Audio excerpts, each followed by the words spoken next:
안녕하세요, 윈블맨입니다. 올해 선샤인 시리즈 남자 단식은 예상 밖의 우승자들로 채워졌습니다. 2주 전 끝난 BNP 파리바 오픈은 잭 드레이퍼가 우승했죠. 올해 마이애미 오픈 우승자는 세계 54위 야쿱 맨식이었습니다.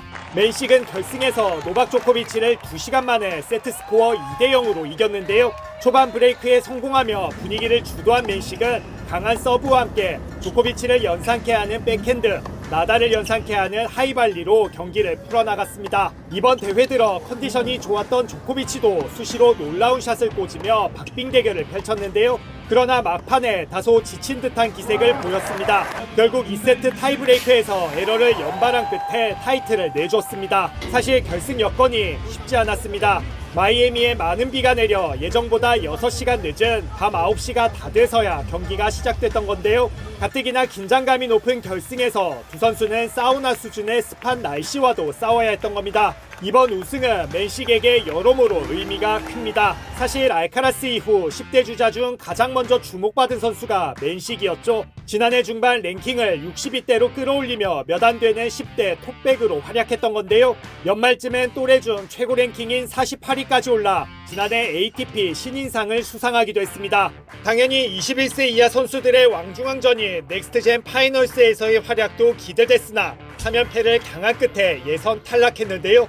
이후 대회 우승자 주앙 폰세카와 준우승자 러너 티엔에게 줄곧 주목도를 뺏긴 느낌이었습니다. 올해 호주 오픈에서 맨식은 당시 6위 캐스퍼 루드를 꺾고 3회전까지 올랐지만 메드베데프를 이기며 16강까지 오른 티엔, 루블레프를 제압하고 2회전에 오른 폰세카에게 화제성이 밀렸습니다. 특히 폰세카가 생애 첫 투어 우승까지 차지하는 사이 맨식은 이렇다 할 성적을 내지 못했는데요.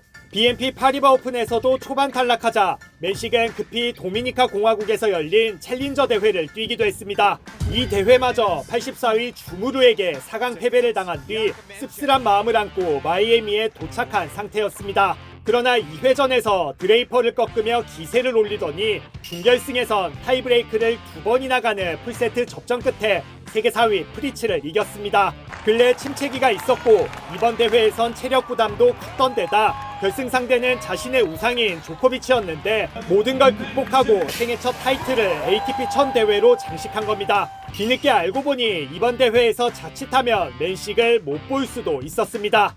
I watched you growing up, and when I was young, I started to play tennis because of you. And big special thanks to one of the ADP physios, Alejandro, because I have to tell you one story. 1 hour before my first match in here, I was holding the paper of pulling out from the tournament because my knee was hurting a lot. I was just lucky, and referee was having lunch, so then for the last time I came for the treatment. He did a miracle, and because of him I step on the court, and because of him I'm standing here. So thank you, big special thanks for him, and thank you guys for everything. Thanks. 드라마틱한 서사로 맨식은 대회 사상 2번째 어린 챔피언으로 이름을 올렸는데요. 특히 ATP 1000 대회에서 처음 우승한 2005년생이라는 역사도 썼습니다. 유독 ATP가 이 기록을 주목하고 있습니다. 바로 동갑내기 중에서 가장 먼저 ATP 1000 타이틀을 차지한 선수는 이후 투어에서 보법이 달랐기 때문입니다. 그 예로 나달, 조코비치, 즈베레프, 치치파스, 시너, 알카라스가 있습니다. 조코비치는 이번 대회에서 ATP 1000 대회 최다 승리, 최고령 준결승 진출, 20년 연속 투어 결승 진출 등 진기록을 쏟아냈는데요. 오른쪽 눈 다래끼를 참아가며 대회 통산 7번째 우승, 개인 통산 100번째 타이틀까지 노렸지만 또다시 다음을 기약하게 됐습니다. 조코비치가 투어 우승을 못한 지도 어느새 1년 4개월이 됐습니다. 사실 호주 오픈이 끝난 뒤 시너의 도핑 징계 3개월이 확정됐을 때만 해도 관건은 즈베레프와 알카라스의 1위 등급 그리고 조코비치의 100번째 우승 여부 정도에 몰렸었죠. 그러나 선샤인 시리즈까지 모두 끝난 현재 즈베레프와 알카라스는 부진해 1위와 점점 멀어지고 있고 마이애미 오픈 전까지 연패를 당한 조코비치도 조금 더 두고 봐야 하는 상황입니다. 동시에 신예들의 새로운 활약과 그로 인한 혼전으로 또 다른 관전 포인트가 생겼는데요. 이 상황에 투어는 이제 클레이 코트로 무대를 옮깁니다.